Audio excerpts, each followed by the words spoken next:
এরকম আজকে আমরা যৌক্তিক বিভাগ অর্থাৎ যুক্তিবিদ্যার দ্বিতীয় পত্র থেকে দ্বিতীয় অধ্যায় নিয়ে আমরা আজকে আলোচনা করব। আজকে আমাদের টপিক্সের নাম হচ্ছে যৌক্তিক বিভাগ। যৌক্তিক বিভাগ শব্দের ইংরেজি প্রতিশব্দ হচ্ছে লজিক্যাল ডিভিশন। আবার বলেছি যৌক্তিক বিভাগ শব্দের ইংরেজি প্রতিশব্দ হচ্ছে লজিক্যাল ডিভিশন। আমরা একটু যদি নাকি বলে আসলে যে যৌক্তিক বিভাগটা কি, যৌক্তিক বিভাগ হচ্ছে মানে যে এমনভাবে কোনো কিছুকে ভাগ করা, এমনভাবে কোনো কিছুকে ভাগ করা যা সবার কাছে সেটা গ্রহণযোগ্য হয়, যৌক্তিকভাবে সেটা সবার কাছে গ্রহণযোগ্য হয়, সেই ভাগ করাটা সবাই মেনে নেয়। আবার বলি যে এমনভাবে ভাগ করা যাতে নাকি সবাই সেটাকে মেনে নেয়, এই ধরনের ভাগ করাকে আমরা বলছি হচ্ছে যৌক্তিক বিভাগ সাধারণ অর্থে। আর আমরা যদি নাকি মানে বইয়ের ভাষায় বলি কিংবা আমাদের পারিভাষিক শব্দে যদি আমরা এটাকে ব্যাখ্যা করতে চাই, সেক্ষেত্রে আমরা একটু একটা এক্সাম্পল দিয়ে আমরা সেই বিষয়টাকে ব্যাখ্যা করার জন্য চেষ্টা করতেছি। আমরা একটা হলে গল্প বলি।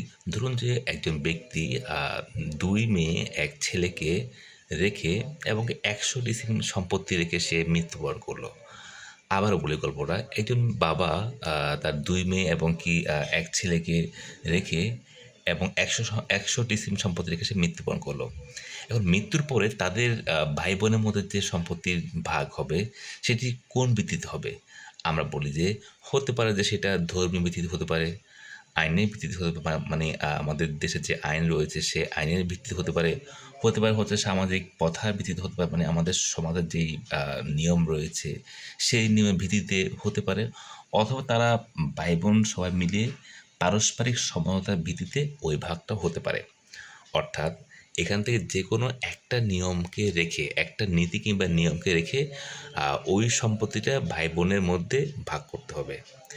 তখনই সেটি হবে যৌক্তিক বিভাগ। তার মানে আমরা পারিভাষিক শব্দার্থনকে আমরা এইভাবে বলি যে কোনো একটা নিয়মের কোনো একটা নিয়মকে মেনে যখন কোনো জাতিকে তার বিভিন্ন উপজাতিতে ভাগ করা হয় তখন তাকে যৌক্তিক বিভাগ বলে।